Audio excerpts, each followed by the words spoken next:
Hey BookTube, it's Sarah and welcome back to my channel, The Book Bag. So last week I talked about some romance arcs that I'd read recently, so if you're joining me from that video, thanks for sticking around. And this week we're going to be talking about my just all-around favorite romances in books. So these aren't in any particular order, but there is one that is like my all-time favorite, just like book in general. So let's see if you guys can guess, and I'll let you know if you're right at the end of the video.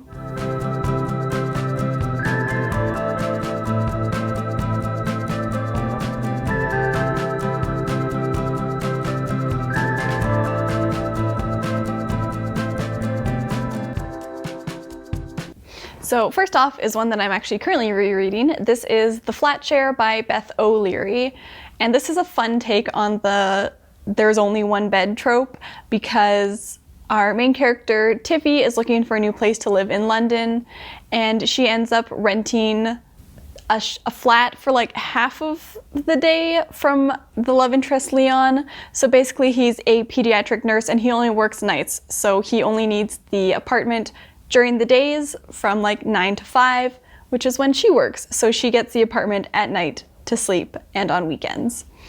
And this is just like a really silly concept. There's no way you would ever do this. It's insane, but it's really fun, and I love the way that their relationship develops as they start to like leave notes for each other and how they kind of have this friendship without ever meeting in real life. So yeah, this is just like a fun kind of quirky little romance, and it's also a dual point of view, so you get both Tiffy and Leon's thoughts on what's going on. And Leon's parts are written kind of weird. I think to like distinguish between the two voices, Beth Alire decided to make him not use pronouns all that much. So like rather than saying like, you know, I walked into the room, it just all of his sentences start like walked into the room, kind of very like to the point. No messing around. I don't have time to say I or we or you, which is a little strange to get used to, but doesn't affect you too much, and then that way you definitely know when it's Leon talking. So next up we have a graphic novel series, which is Check Please by Ngozi Ukazu.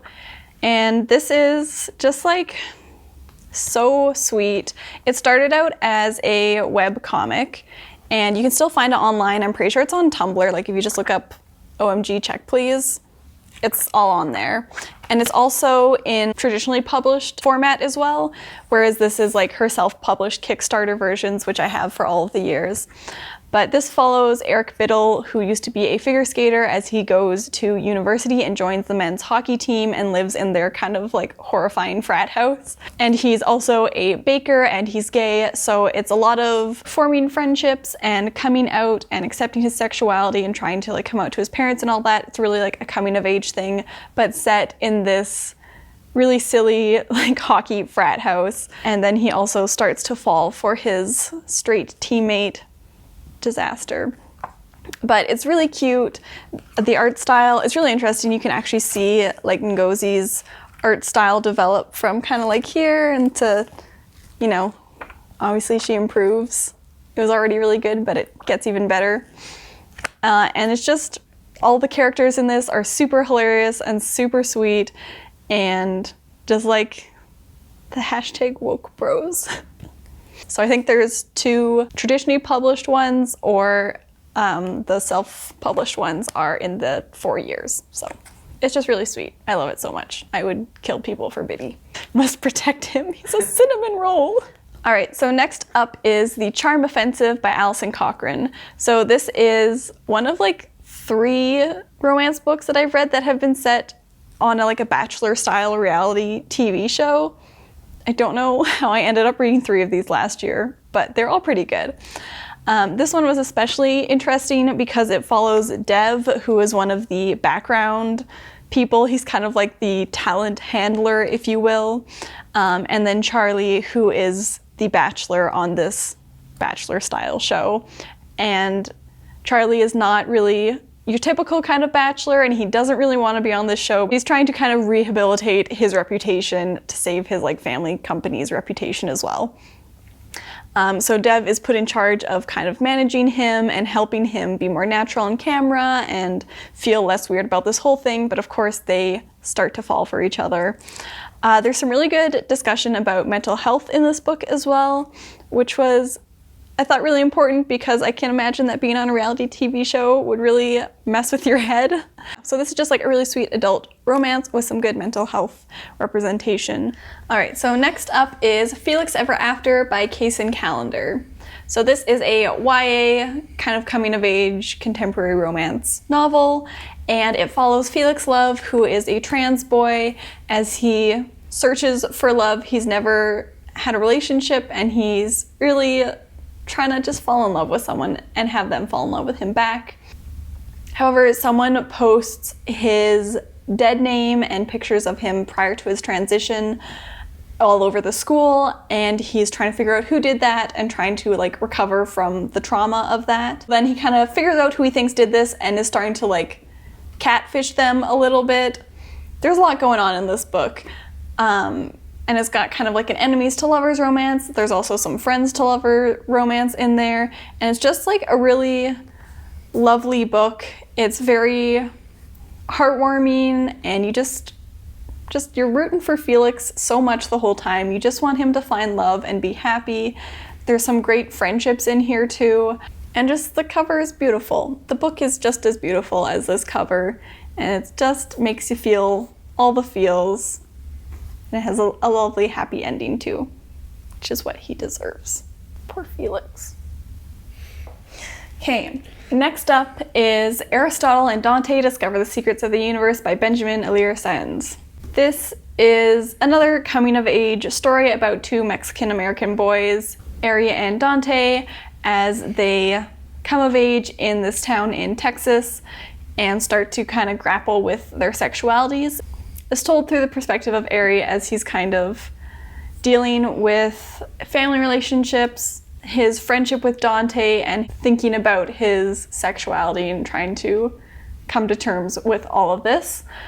This is really beautifully written. The author is a poet, so it feels very poetic, but it's not like overly flowery or anything. It's all written really simply, but it's just, it flows so beautifully, and there's so many spots I have tabbed in here with my favorite quotes from it.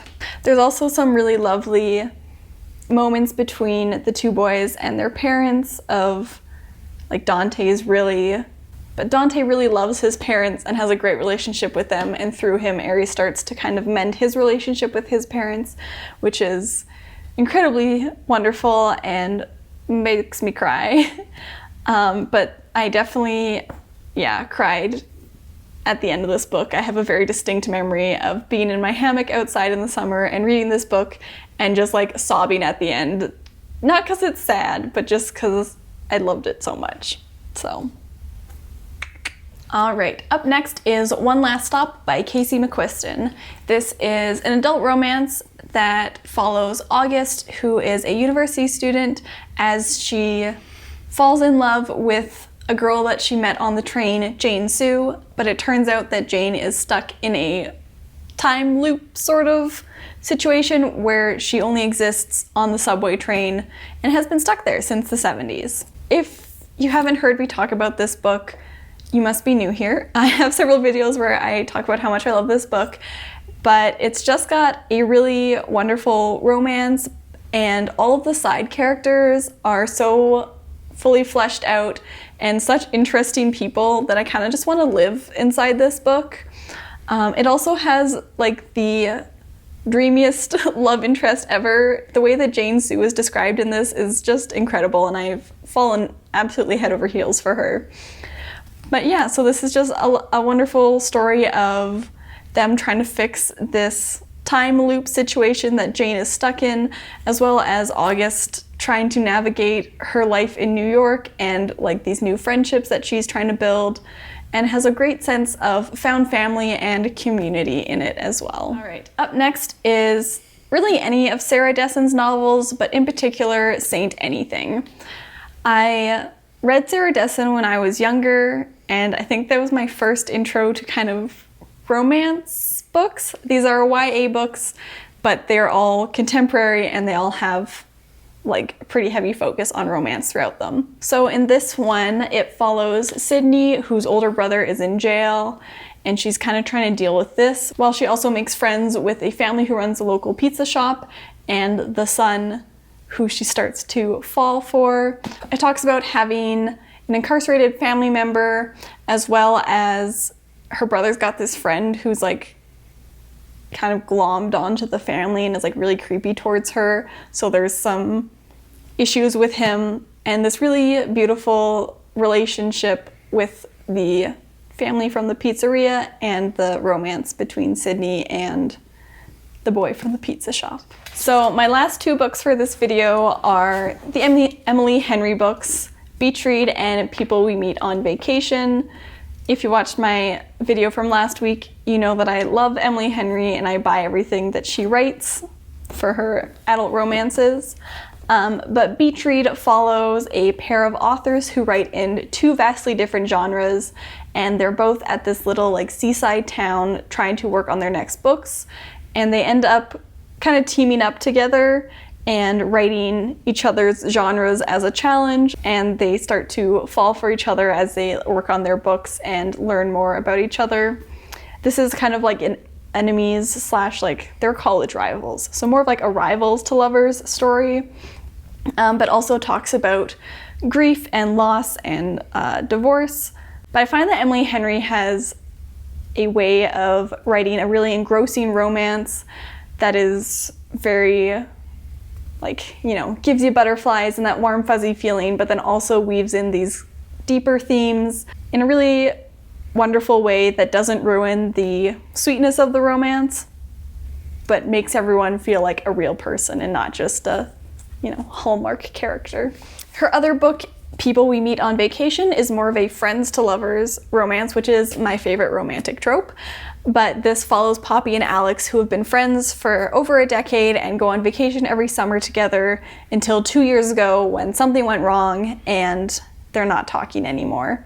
So Poppy realizes she really misses Alex, and as a last-ditch effort invites him to come on a vacation this summer to try and mend their friendship.